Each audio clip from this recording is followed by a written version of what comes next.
Hey everyone, welcome to another Anime Kingdom discussion and review. This one is on episode 4 of Musaigen no Phantom World, and I actually really enjoyed this episode. The last episode, of course, was focused mainly on Mai and her past and everything, and this one was more focused on Reina and her past. So I like this one a lot more because it felt way more emotional, and like I really got into it. I was like, oh wow, it's pretty much, this episode is just all about Reina and her family, pretty much.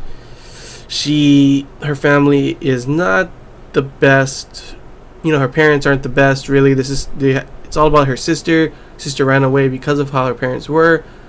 She's been keeping the secret of her being in the club to her parents because the parents hate phantoms. They think they're bad and all that kind of stuff, and they wouldn't want her to be in that club, and they would probably transfer her. So she's been keeping the secret, and the secret has just been bottled up until it's hitting this certain point where it's just, she can't handle it anymore, and that's when obviously we saw a phantom possessed her, some bus. For one thing, when she saw the bus, come on, oh, this is a strange bus, let me walk on it.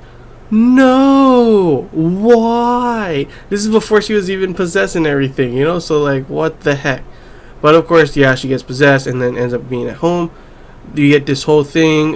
We see Koito once again. She's still not with the group, but she helps a little by telling them that was a phantom and what happened. It should be around this time and all this kind of stuff. But she ends up not really going to physically help them, like go into that, try and take out the phantom with them. So that was, I guess they're just gonna slowly throw her in, and then one moment she's just gonna be mainly focused on her. Maybe, I'm not too sure. We'll see that. Probably, I don't even know how much more episodes, but like I was thinking how the episode's been going, it's been feeling not as like really, it's been just like a slice of life with all of them having fun and everything. We had a little bit about Mai, but it wasn't as serious tone to it. This one had a lot more serious tone because of Reina and her family and all that kind of stuff. And when they finally went back in, Haruhiko also goes too this time, right? And he's an idiot. Right when I saw him about to eat the food, I was like, don't eat the food, don't eat the food, don't eat the food. That's like rule number one in those kind of things. I knew for a fact that all of a sudden something bad would happen, and yep, he gets possessed as well. And then, third time's the charm, right? Let's bring, this time with Mai going in, and guess what? Mai, you're an idiot. Her and Rudu, of course, Rudu doesn't get affected because she's a phantom by eating the food. And then she eats it, this is good. Oh, Baka! It's like, no, you're the Baka. But yeah, she ends up eating it. And then Haruhiko is able to get, because something about the portals to human world or something in bathrooms, it's kind of weird, but get himself back to normal, and also get Reina back to normal. And it was really emotional when you saw her, that those phantoms were better than her parents. They treated her better. And it was like really hard for her. She was going to leave with them in the end, but of course, of what Haruhiko said, that she ended up not going. And we could all say, oh, those phantoms were really nice, she probably would have lived a nice life there. But who knows, what if those phantoms, after the fact that she goes with them, eats her or something? It's like, they're crazy, so you never really know with these things, right? But it was a really interesting episode because I really enjoyed the dynamic of like how emotional and serious the tone went compared to the last few episodes.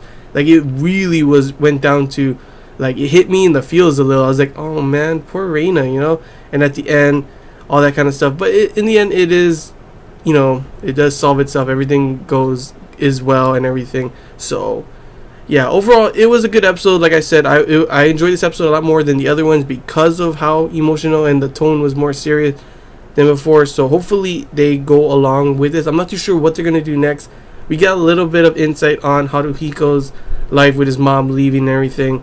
So maybe we'll delve more into his past and everything. Maybe the next episode will be more focused on him, since we've had the first two episodes were mainly focused on introductions and everything.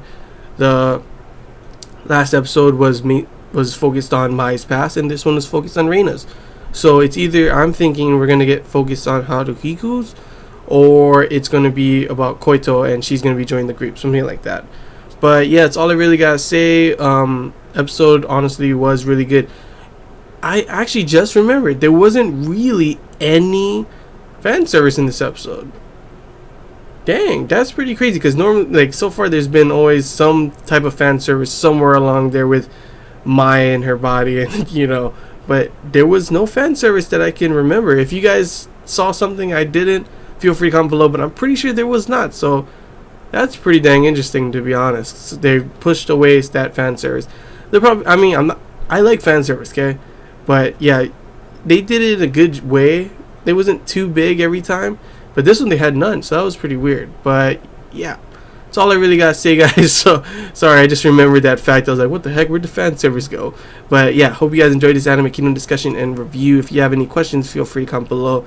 If there's anything I missed you want to talk about, comment below as well. And yeah, until next time, guys. See ya.